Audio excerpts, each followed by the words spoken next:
Assalamualaikum warahmatullahi wabarakatuh. Kami dari kelompok 12 mata kuliah akuntansi keuangan syariah akan menjelaskan bab akuntansi transaksi dana zakat, dana kebajikan, dan pinjaman gold.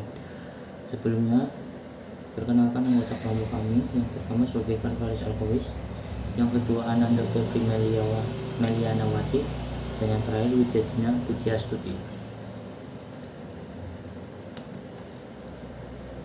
Yang pertama, zakat. Dari segi bahasa, zakat memiliki kata dasar zaka yang berarti berkah, tumbuh, suci, bersih, dan baik. Disebut zakat karena dia memberkahi kekayaan yang dizakatkan dan melindunginya. Menurut Undang-Undang Nomor 38 Tahun 1998 tentang pengelolaan zakat, pengertian zakat adalah harta yang wajib disisihkan oleh seorang muslim atau badan yang dimiliki oleh orang muslim sesuai ketentuan agama untuk diberikan kepada yang berhak menerimanya. Menurut istilah, zakat ialah kewajiban seorang muslimin untuk mengeluarkan nilai bersih dari kekayaannya yang tidak melebihi 1 nisab, diberikan kepada mustahik dengan beberapa syarat yang telah ditentukan.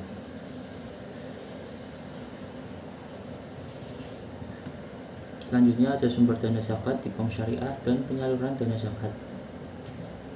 Sumber dana zakat di bank syariah terdiri dari yang pertama adalah zakat dari dalam entitas bank syariah dan dana zakat dari pihak luar entitas bank syariah, termasuk dari zakat nasabah. Penyaluran penggunaan dana zakat dibatasi pada 8 golongan atau disebut asnaf yang sudah ditetapkan oleh syariah. Yang pertama ada fakir. Fakir adalah mereka yang tidak mempunyai harta atau penghasilan layak dalam memenuhi keperluannya berupa sandang, pangan, tempat tinggal, dan segala kebutuhan pokok lainnya.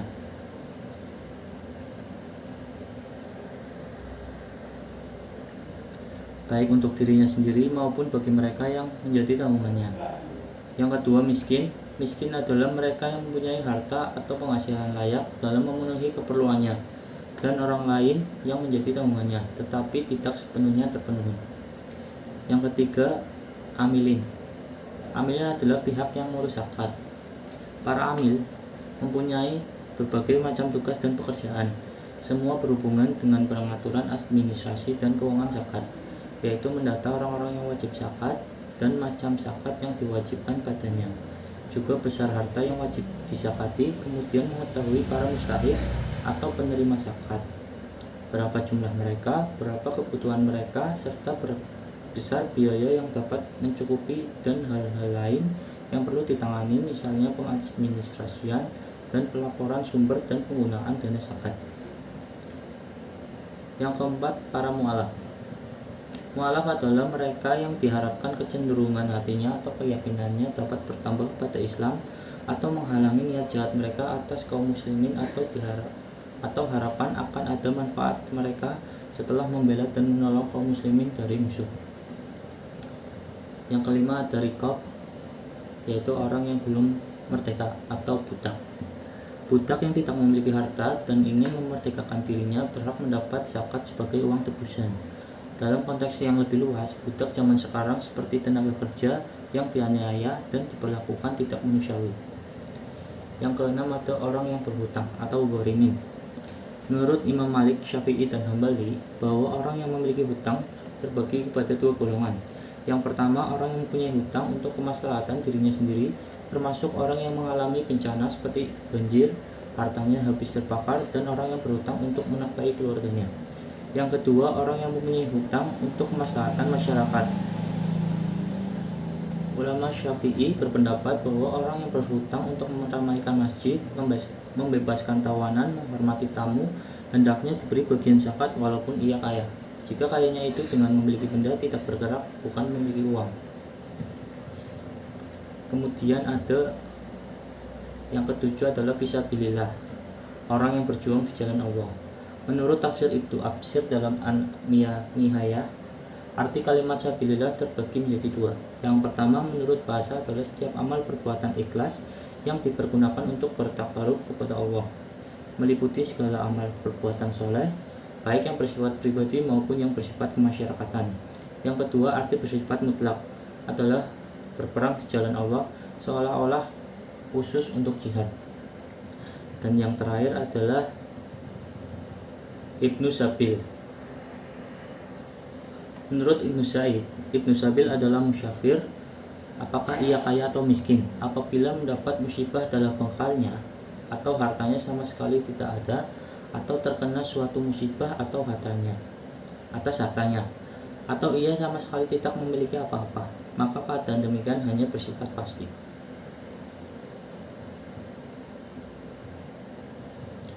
Selanjutnya ada akuntansi dana zakat. Berikut kami sajikan ilustrasi kasus terkait pengumpulan dan penyaluran dana zakat. Pada tanggal 13 Maret 2013 diterima zakat dari Bapak Tarik secara tunai sebesar 12 juta. Tanggal 17 Maret disalurkan tunai dana zakat kepada masyarakat miskin sebesar 12 juta. 1 April diterima zakat perniagaan Bank Peduli Syariah selama tahun 2013 sebesar 50 juta. Tanggal 2 Mei diterima via rekening tabungan zakat dari jamaah pengajian BUMN sebesar 10 juta. Jurnal transaksi di atas adalah sebagai berikut. Tanggal 13 debit dikas dana zakat dikredit sebesar 12 juta. Tanggal 17 dana zakat di debit, kas di kredit sebesar 12 juta. Tanggal 1 Mei zakat Bank Peduli Syariah di debit, dana zakat di kredit sebesar 50 juta. Tanggal 2 Mei rekening tabungan nasabah di debit, dana zakat di kredit sebesar 10 juta. Kemudian ada laporan dana zakat. Berikut kami tampilkan contoh laporan dana zakat.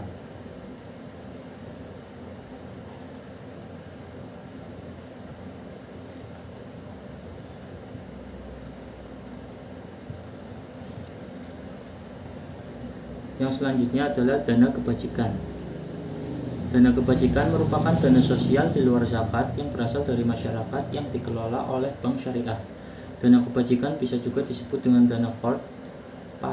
PSAK 59 dan PAPSI menggunakan istilah Qard dan bukan istilah dana kebajikan. Akan tetapi pada PSAK 101 istilah ini diganti dengan istilah dana kebajikan. Tidak ada keterangan resmi alasan penggantian istilah ini dalam PSAK 101.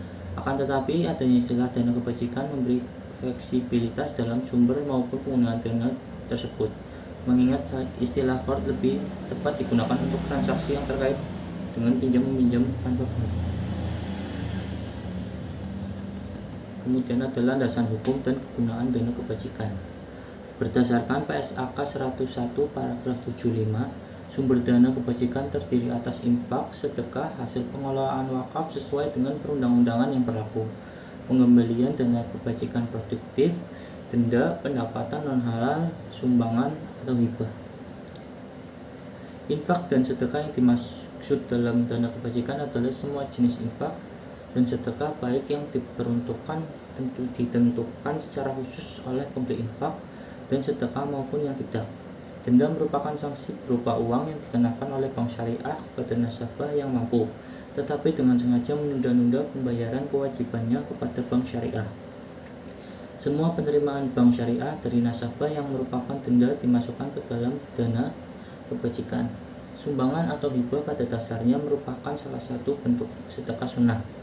Akan tetapi istilah sumbangan atau hibah secara terminologi dipandang universal, sehingga dapat menampung bantuan yang mungkin berasal dari orang yang bukan beragama Islam ataupun dari instansi dan lembaga yang cenderung memilih istilah yang umum dalam memberikan suatu bantuan.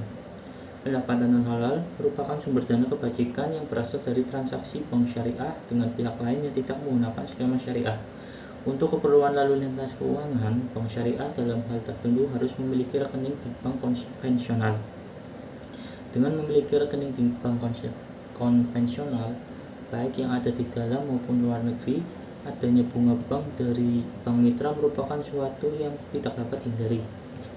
Dalam hal ini, bunga yang diterima tersebut tidak boleh menambah pendapatan bank syariah, tetapi dimasukkan sebagai tambahan dana kebajikan.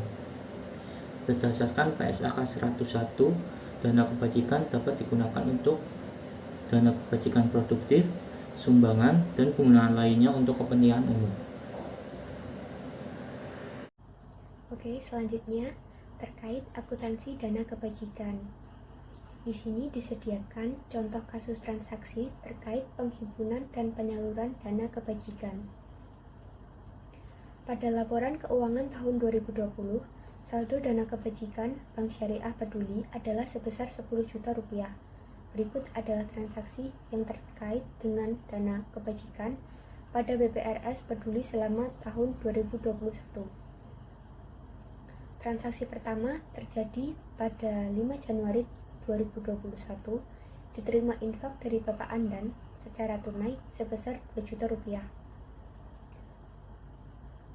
Tanggal 1 Februari tahun 2021, diterima transfer dari rekening Bapak Wahyu sebagai sedekah sebesar 5 juta rupiah.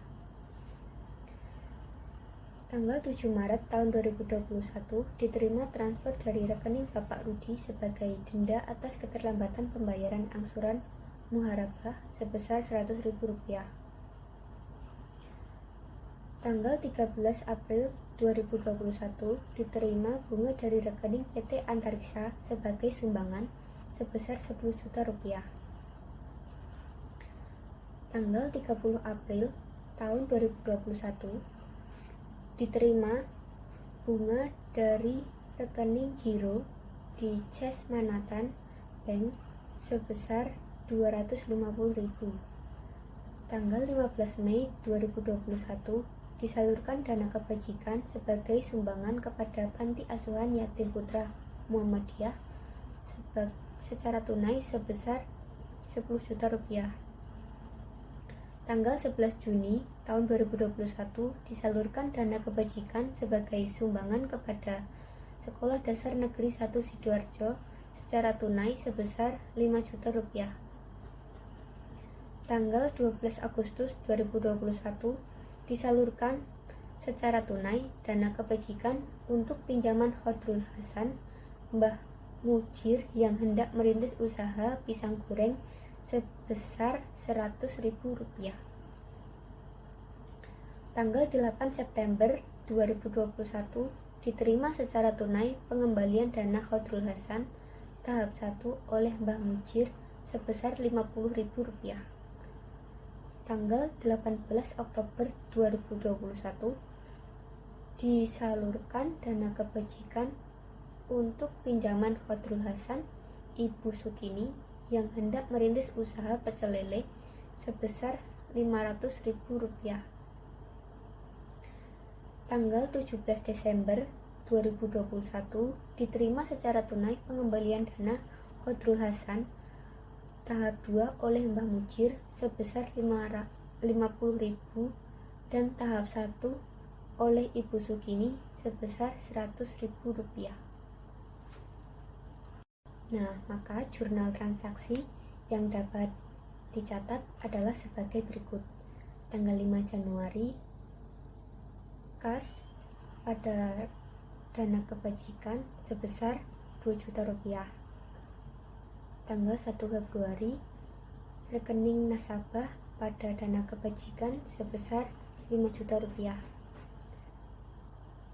Tanggal 7 Maret 2021, rekening nasabah pada dana kebajikan sebesar Rp100.000.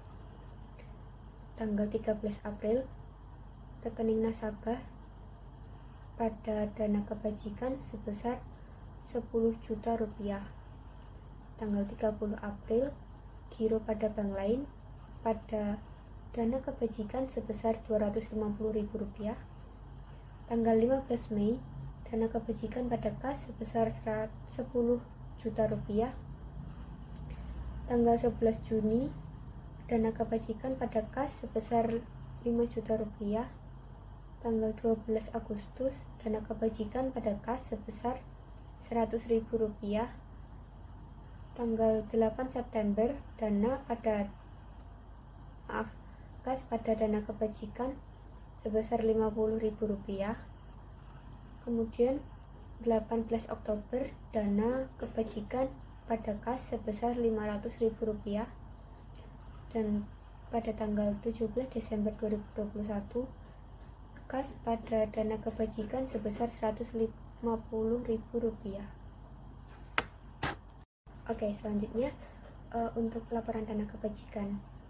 Dari contoh kasus transaksi tadi, maka dapat dibuat laporan dana kebajikan sebagai berikut. Infak dan sedekah pada tahun 2021 sebesar 7 juta, tahun 2020 sebesar 5 juta. Denda pada tahun 2021 sebesar 100.000, tahun 2020 sebesar 3 juta. Sumbangan atau hibah pada tahun 2021 sebesar 10 juta, tahun 2020 sebesar 8 juta. Pendapatan non halal pada tahun 2021 sebesar 250.000, tahun 2020 sebesar 2 juta rupiah. Total sumber dana pada tahun 2021 sebesar 17.350.000 rupiah, tahun 2020 sebesar 18 juta rupiah. Penggunaan dana kebajikan atas pinjaman Khairul Hasan pada tahun 2021 sebesar minus Rp400.000, pada tahun 2020 sebesar minus 2 juta rupiah. Sumbangan pada tahun 2021 sebesar 15 juta rupiah, sedangkan tahun 2020 minus 12 juta rupiah. Total penggunaan sebesar 15.400.000 pada tahun 2021, dan pada tahun 2020 sebesar 14 juta. Kenaikan atau penurunan sumber atas penggunaan pada tahun 2021 sebesar Rp1.950.000, dan pada tahun 2020 sebesar 4 juta rupiah. Sumber dana kebajikan pada awal tahun 2021 sebesar 10 juta rupiah, dan tahun 2020 sebesar 6 juta rupiah. Sumber dana kebajikan pada akhir tahun 2021 sebesar 11.950, dan tahun 2020 sebesar 10 juta. Pengungkapan dana kebajikan. Hal-hal yang harus diungkapkan antara lain: 1. Sumber dana kebajikan. 2. Proporsi dana yang disalurkan untuk masing-masing penerimaan dana kebajikan, yaitu pihak berelasi dari pihak ketiga.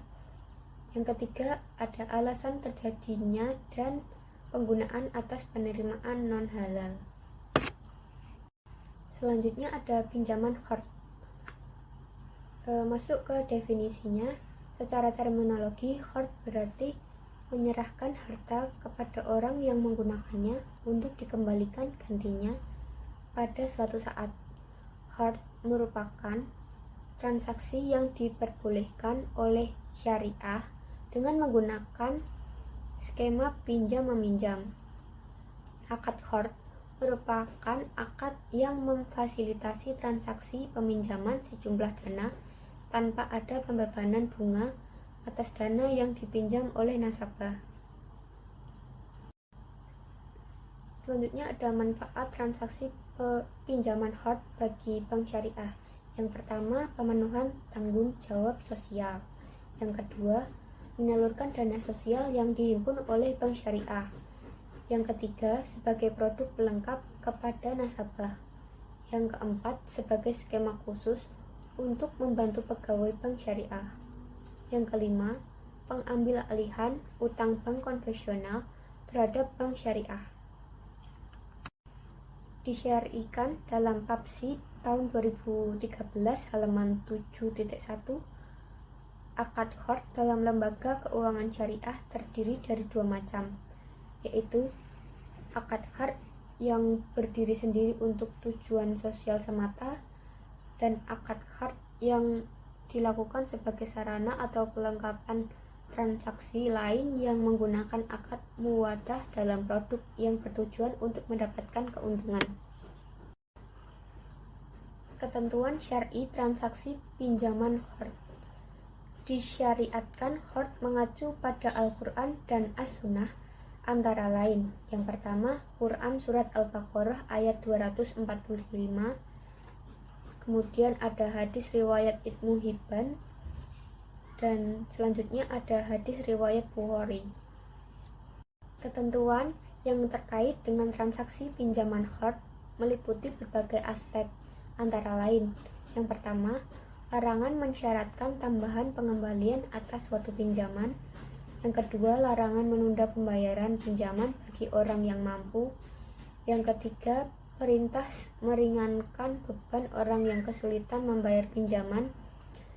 Yang keempat, pembolehan mengenakan biaya administrasi. Yang selanjutnya, pembolehan pengenaan sanksi pada peminjam yang mampu tapi melalaikan kewajibannya. Rukun transaksi pinjaman qard. Rukun transaksi pinjaman qard terbagi menjadi 3. Yang pertama ada transaktor, yang kedua ada objek qard, yang ketiga ada ijab dan qabul. Transaktor merupakan pemberi pinjaman dan juga penerima pinjaman. Objek qard merupakan berupa uang atau benda habis pakai. Ijab dan qabul merupakan pernyataan kehendak para pihak yang bertransaksi.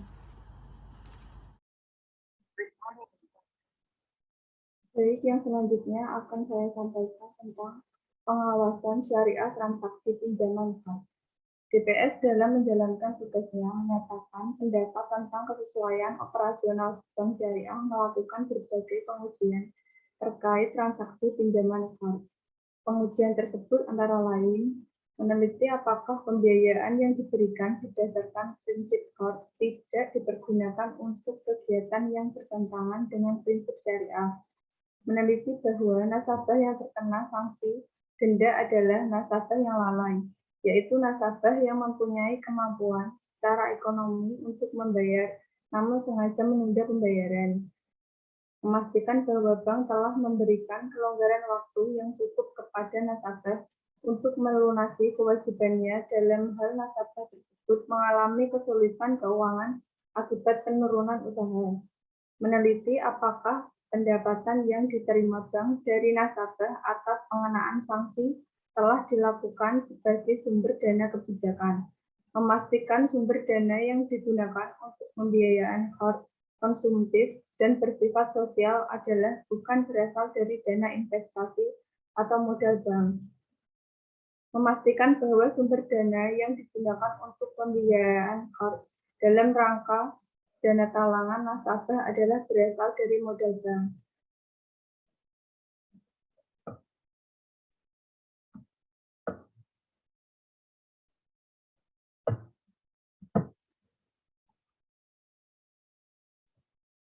Kemudian alur transaksi pinjaman qard.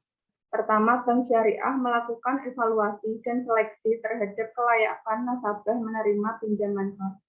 Evaluasi dan seleksi lebih dilihat pada aspek kesesuaian nasabah dengan kriteria yang ditetapkan bagi penerima dana qard yang bersifat sosial. Selanjutnya, kedua belah pihak menyepakati akad qard. Kedua, setelah akad qard disepakati, bank syariah selanjutnya menyerahkan dana qard sesuai dengan yang disepakati. Ketiga, nasabah melakukan pengembalian pinjaman qard sebesar yang dipinjam baik secara langsung keseluruhan maupun angsuran. Kemudian cakupan standar akuntansi pinjaman qard. Menurut Papsi 2013 tentang pinjaman qard disebutkan bahwa pinjaman qard diakui sebesar jumlah yang dipinjamkan pada saat terjadinya. Menurut Papsi 2013, pendapatan yang berasal dari biaya administrasi dalam pinjaman qard yang dananya berasal dari dana pihak ketiga akan dibagi hasilkan, sedangkan untuk pinjaman qard yang dananya berasal dari modal bank tidak dibagi hasilkan. Ijarah dari akad ijarah atau akad lain yang dilakukan bersamaan dengan pemberian pinjaman hard atau untuk run, talangan haji, dan pengalihan utang yang dananya berasal dari dana pihak ketiga, maka pendapatan yang diperoleh akan dibagi hasilkan. Sedangkan apabila dananya berasal selain dari dana pihak ketiga, pendapatan yang diperoleh tidak dibagi hasilkan. Kemudian teknis perhitungan dan penjurnalan transaksi pinjaman hard. Pinjaman hard dengan sumber dana intern. Bapak Hartanto yang bekerja pada sebuah bank syariah meminjam kepada bank syariah tersebut dengan skema hard untuk membayar uang masuk sekolah anaknya di perguruan tinggi. Pinjaman hard ini menggunakan dana intern bank. Informasi terakhir, akad yang disepakati sebagai berikut. Jumlah pinjaman sebesar 1 juta, lama pinjaman 4 bulan, biaya administrasi 10.000. Teknis perhitungan pinjaman hard. Yang pertama, perhitungan angsuran per bulan. Angsuran per bulan sama dengan total piutang bersih dibagi jumlah bulan pelunasan sama dengan 1 juta dibagi 4 sama dengan 250.000. Kemudian perhitungan biaya administrasi. Biaya administrasi sama dengan N% dikali besar pinjaman. 1% dikali 1 juta sama dengan 10.000. Kemudian penjurnalan transaksi pinjaman hard. Saat akad disepakati. Pada saat akad disepakati terdapat transaksi yang harus diakui, yaitu transaksi penyerahan dana pinjaman hard kepada nasabah dan penerimaan biaya administrasi pinjaman. Misalkan pada tanggal 20 Agustus 2020, Bank Syariah menyetujui pinjaman hard Bapak Hartanto dan langsung memasukkannya dalam rekening tabungan atas nama Bapak Hartanto. Pada hari yang sama, Bank Syariah langsung memotong biaya administrasi atas transaksi pinjaman hard. Kemudian jurnalnya pada tanggal 20 didebit pinjaman hard sebesar 1 juta dan kredit rekening nasabah Bapak Hartanto sebesar 1 juta. Kemudian didebit rekening nasabah Bapak Hartanto sebesar 20.000 dan dikredit pendapatan administrasi sebesar 20.000. Kemudian B, saat pembayaran angsuran. Pembayaran angsuran hard umumnya dilakukan setiap bulan, mulai bulan berikutnya setelah transaksi pinjaman hard dilakukan. Kemudian yang pertama, terdapat dana yang cukup untuk membayar angsuran. Apabila pada tanggal 20 September 2020 atau tanggal jatuh tempo angsuran pertama, Bank Syariah mendapat di rekening nasabah memiliki saldo dana yang cukup untuk pembayaran angsuran, maka jurnal pendebitan rekening untuk pembayaran angsuran pinjaman hard adalah sebagai berikut. Pada tanggal 20 September didebit rekening nasabah Bapak Hartanto sebesar 250.000 dan dikredit pinjaman hard sebesar 250.000. Kemudian yang kedua, tidak terdapat dana sama sekali yang dapat didebit. Apabila pada tanggal 20 Oktober 2020, tanggal jatuh tempo angsuran kedua, tidak terdapat dana sama sekali yang dapat didebit untuk pembayaran angsuran, barulah pada tanggal 5 November 2020 Bapak Hartanto memasukkan sejumlah dana sehingga memungkinkan Bank Syariah untuk mendebit rekening sebesar angsuran yang jatuh tempo jurnal atas transaksi 20 Oktober dan 5 November tersebut ada sebagai berikut. Pada tanggal 20 November didebit pinjaman hard jatuh tempo sebesar 250.000 dan dikredit pinjaman hard sebesar 250.000. Kemudian tanggal 5 November didebit rekening nasabah Bapak Hartanto 250.000, dikredit pinjaman hard jatuh tempo 250.000. Kemudian C, saat penerimaan imbalan, misalkan pada tanggal 20 Desember 2020 atau waktu pembayaran angsuran terakhir, yang juga merupakan waktu akhir periode pinjaman hard Bapak Hartanto di samping membayar cicilannya yang terakhir, sebagai rasa terima kasih pastinya kepada bank syariah yang telah memberi pinjaman hard untuk pembayaran uang kuliah anaknya, memberikan imbalan sebesar 25.000 kepada bank syariah. Penyerahan cicilan dan imbalan dilakukan secara langsung tanpa melalui debit rekening. Jurnal transaksi pada tanggal 20 Desember tersebut adalah sebagai berikut. Tanggal 20 Desember didebit kas sebesar 275.000 dan dikredit pinjaman hard sebesar 250.000, kemudian dikredit pendapatan operasi lainnya sebesar 25.000. Dan yang itu pembentukan cadangan kerugian piutang pinjaman hard.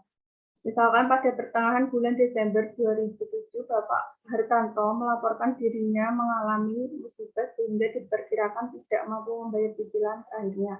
Untuk itu dibentuk cadangan kerugian penurunan nilai aset keuangan pinjaman hard dengan jurnal sebagai berikut.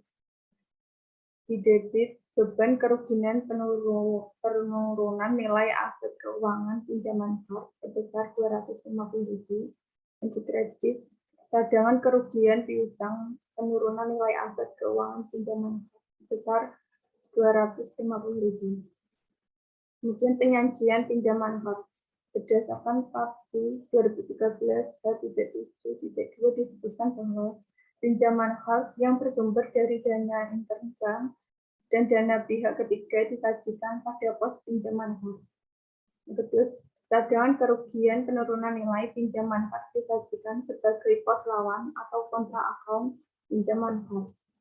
Kemudian pengungkapan pinjaman hard, hal-hal yang harus diungkapkan antara lain rincian jumlah pinjaman hard berdasarkan sumber dana, jenis penggunaan, dan sektor ekonomi. Jumlah pinjaman hard yang diberikan kepada pihak yang berrelasi. Kebijakan manajemen dalam pelaksanaan pengendalian risiko pinjaman hard.